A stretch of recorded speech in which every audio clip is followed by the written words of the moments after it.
মৰমৰ ছাত্ৰ ছাত্ৰীসকল, আজি শংকৰদেৱ শিশু নিকেতনৰ এটা চতুৰ্থ শ্ৰেণীৰ হিন্দীৰ নতুন পাঠ পঢ়িবলৈ লৈছোঁ। পাঠটো হৈছে পাঠ 7 माँ का उपदेश। माँ का उपदेश এই পাঠটো অতি ভাল পাঠ।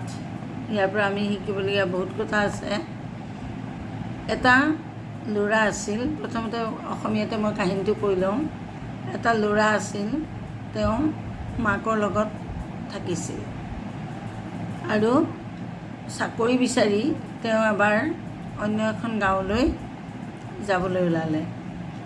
মাকে অকলে তেওঁক যাবলৈ বাধা কৰিছিল, কিন্তু ল'ৰাটোৱে যাবলৈ ওলোৱাত মাকে তেওঁক সৰু এটা কৰ্পূৰ তোমালোকে জানা নহয়, লাৰু চাৰু বনালে যে দিয়ে ধুনীয়া গোন্ধাই, কৰ্পূৰৰ এটা সৰু টেমাত এটা কেঁকোৰা এটা ভৰাই দিলে মাকে, আৰু দি পেলাই ক'লে যে বাবা এইটো লৈ যোৱা, তোমাৰ যদি কিবা বিপদ হয় ই তোমাৰ কামত আহিব।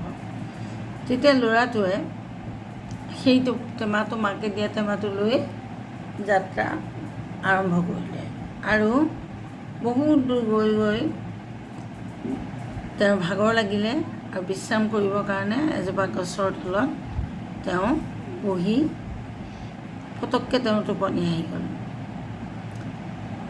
সেই গছজোপাত এটা ধুন্দত, অৰ্থাৎ গছৰ যি গাঁত থাকে, গছৰ গাঁত কিছুমান গাঁত থাকে, তাত এটা সাপ বাস কৰিছিল। সেই সাপটোৱে ল'ৰাটোক খাবলৈ বুলি ওলাই আহিল আৰু ল'ৰাটোক খাবলৈ ওলাই আহোঁতে কৰ্পূৰৰ গোন্ধটো খুব ধুনীয়া, গতিকে কৰ্পূৰৰ গোন্ধটোৱে সাপটোক আকৰ্ষিত কৰিলে আৰু সাপটোৱে ভাবিলে কৰ্পূৰৰ গোন্ধটো পাই সি কৰ্পূৰৰ টেমাটোৰ ফালে আগতে গুচি গ'ল। ল'ৰাটোক নাখাই সেইফালে গুচি গ'ল। যোৱাৰ লগে লগে কৰ্পূৰৰ টেমাটো ভাবিলে ইমান ধুনীয়া বস্তু, ধুনীয়া গোন্ধাইছে, এইটো একেবাৰতে মই গিলি থ'ব পাৰিম।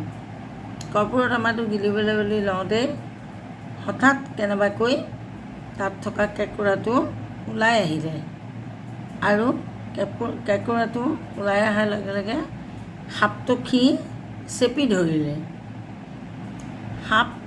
সাপৰ গাত আঘাত লাগিল আৰু ল'ৰাটোৱে তাৰপিছত দেখিলে, টোপনিৰ পৰা যেতিয়া সাৰ পালে তেতিয়া দেখিলে সাপটো ঘাইল হৈ, সাপটো আঘাতপ্ৰাপ্ত হৈ পৰি আছে আৰু কেঁকোৰাটো ওচৰতে আছে।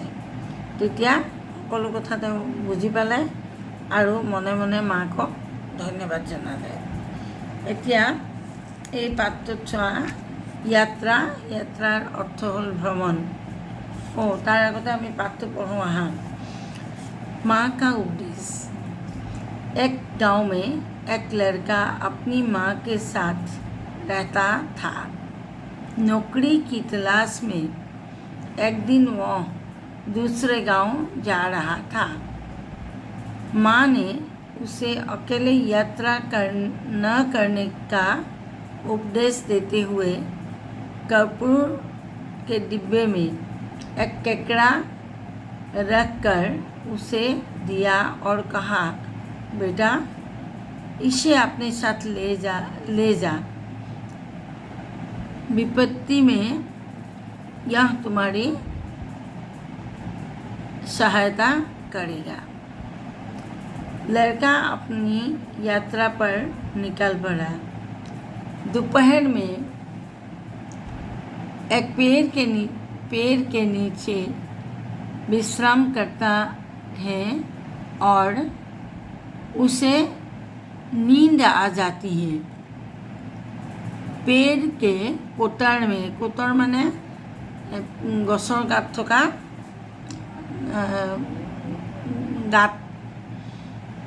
गात जाना न, कोतर में रहने वाला सांप बाहर निकलकर लड़के को काटने आया, पर कपूर की सुगंध से आकर्षित होकर वह डिब्बे को निगलने के लिए उसकी ओर बढ़ा।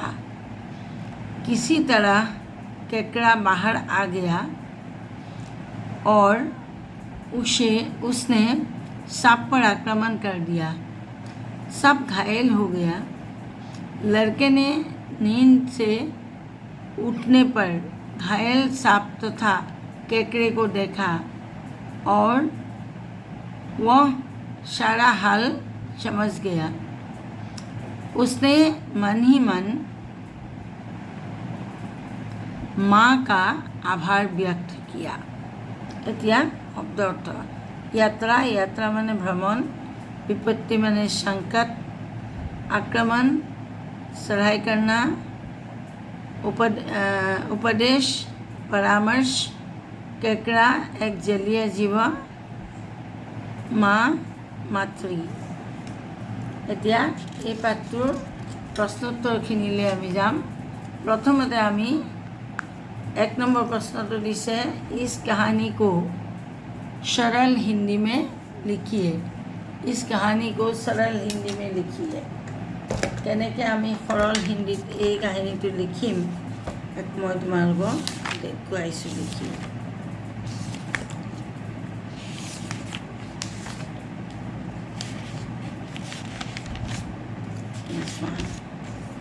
सरल हिंदीत লিখিছোঁ সহজকৈ।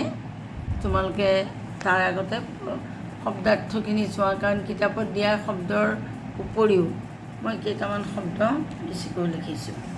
तलाश माने खोज,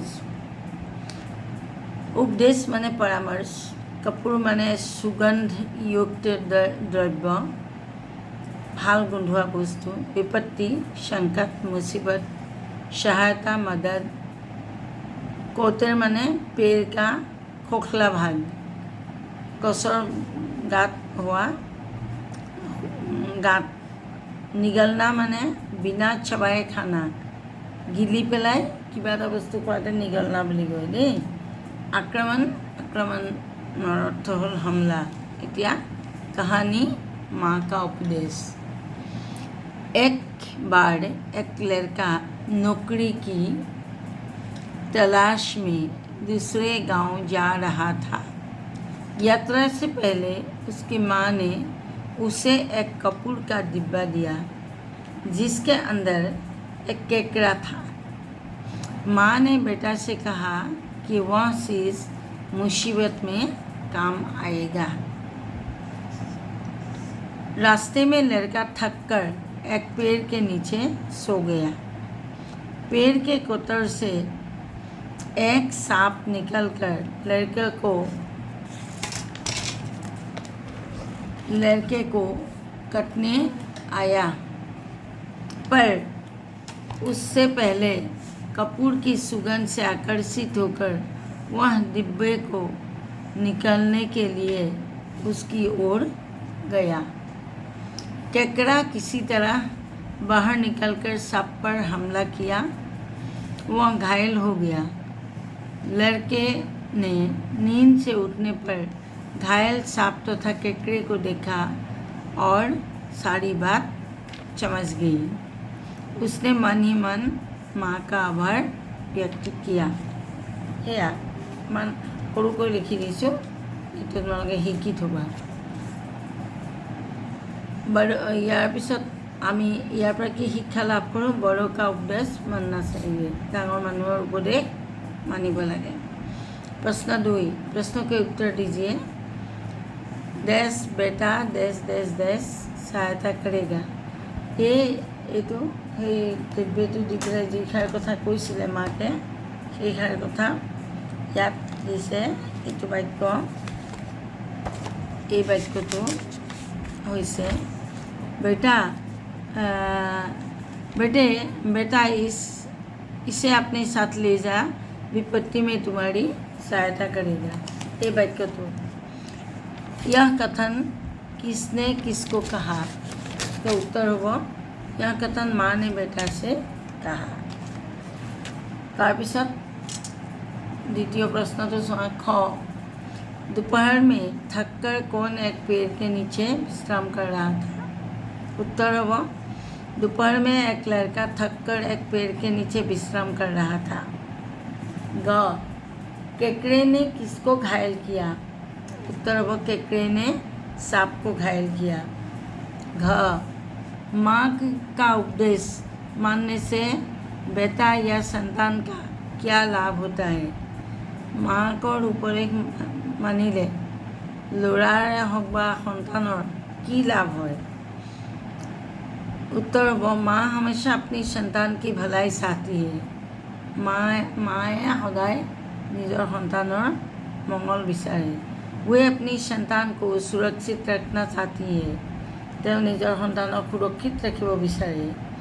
उसके उपदेश मानने से संतान की विपत्ति नहीं होती।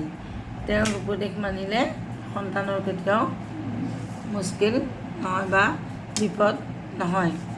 ইয়াৰ পিছত এইটো চোৱা, माँ ने बेटे को क्या भरकर दिया था? उत्तर ब माँ ने बेटे को एक कपूर के डिब्बे में एक केकड़ा भरकर दिया था। তাৰপিছত আহিলে कपूर के डिब्बे में क्या था? कपूर के डिब्बे में क्या था? उत्तर ब कपूर के डिब्बे में एक केकड़ा था। তাৰপিছত বাক্য बनाइए। सुगंध, सुगंध माने कि ভাল गुण নহয় জানো? वसंत काल में हवा सुगंध से बड़ा होता है। বসন্ত কালত বতাহ সুগন্ধেৰে ভৰা হয়। নাইবা এনেকৈ ক'ব পাৰা, বসন্ত ঋতু में सुगंधित हवा बहती है। বসন্ত ঋতুত ধুনীয়া গোন্ধোৱা বতাহত ধুনীয়া গোন্ধ পোৱা যায়, এনেকৈ ক'ব পাৰা। यात्रा, हम कल सुबह यात्रा प्रारंभ करेंगे। আমি কাইলৈ ৰাতিপুৱা যাত্ৰা আৰম্ভ কৰিম। घायल, कुत्ते ने चोर को घायल किया। কুকুৰটোৱে চোৰটোক घायल কৰিলে, आघात दिले। आक्रमण, मुगलों ने कई बार असम आक्रमण किया था। মোগলসকলে বহুতবাৰ অসম আক্ৰমণ কৰিছিল। এতিয়া আহিলে বিলোম শব্দ। বিলোম শব্দ মানে হৈছে অপজিট ৱৰ্ড। বাহাৰ মানে বাহিৰ, আণ্ডাৰ মানে ভিতৰ। সুগন্ধ ভাল গোন্ধ, দুৰ্গন্ধ বেয়া গোন্ধ। বিষ অমৃত, উৎনা বেদনা। এতিয়া এই যে শব্দবিলাক বা কুৱেশ্যন আনচাৰবিলাক লিখোঁতে তোমালোকে খালি বানান খুব শুদ্ধ কৰি লিখিবলৈ চেষ্টা কৰিবা, বাৰে বাৰে অভ্যাস কৰিবা দেই। তাৰপিছত আহিলে লিংগ বদলিয়ে, লিংগ সলাব লাগে। মা পিতাজী, লড়কা লড়কি, মামা মামী, বেটা বেটি, এইখিনি হৈ গ'ল। এতিয়া त्र से बनी शब्द यात्रा पत्र 2 शब्दियाँ हैं। আমি লিখিলোঁ চিত্ৰা, ত্ৰিশূল, ত্ৰিভুজ। তাৰপিছত पर षट, दर्प, अर्पण, दर्पण হৈ গ'ল। তাৰপিছত শ্ৰম, বিশ্ৰাম, এই দুটা শব্দ দিছে। আমি লিখিলোঁ শ্ৰমিক, শ্ৰদ্ধা, শ্ৰেষ্ঠ। তাৰপিছত প্ৰথম প্ৰণাম দিছে। আমি লিখিলোঁ প্ৰাৰ্থনা, প্ৰাণ, প্ৰকাশ, প্ৰকাশ মানে পোহৰ, প্ৰাৰ্থনা মানে জানাই, প্ৰাণ মানে জীৱন, প্ৰয়াস মানে চেষ্টা। গ্ৰন্থ, গ্ৰহ, এই দুটা দিলে। আমি লিখিলোঁ গ্ৰাম, গ্ৰাম মানে গাঁও। গ্ৰহণ মানে গ্ৰহণ লাগে যে সূৰ্য চন্দ্ৰৰ। আৰু গ্ৰাহক মানে যি বস্তু কিনে। গতিকে এইখিনিয়ে হ'ল এই পাঠটোৰ প্ৰশ্নোত্তৰ। আৰু ইয়াত আৰু একো নাই। মা কা উপদেশত মই গোটেইখিনি কৰি দিলোঁ। ইয়ালৈকে কৰা হৈ গ'ল, আমাৰ ইয়ালৈকে হৈ গ'ল। গতিকে এই পাঠটো সম্পূৰ্ণ বুলি তোমালোকে ধৰিব পাৰা। চতুৰ্থ শ্ৰেণীৰ যিসকল ছাত্ৰ ছাত্ৰীয়ে মোৰ চেনেলটো ছাবস্ক্ৰাইব কৰি লোৱা নাই, তেওঁলোকলৈ মোৰ অনুৰোধ, চেনেলটো ছাবস্ক্ৰাইব কৰি ল'বা। তেতিয়া মোৰ ভিডিঅ'সমূহৰ ন'টিফিকেশ্যন সময়মতে পাই থাকিবা। আজিলৈ তেনেহ'লে এৰিছোঁ। সকলোকে পুনৰবাৰ মৰম জনাইছোঁ আৰু তোমালোকৰ আটাই ভালে থাকা।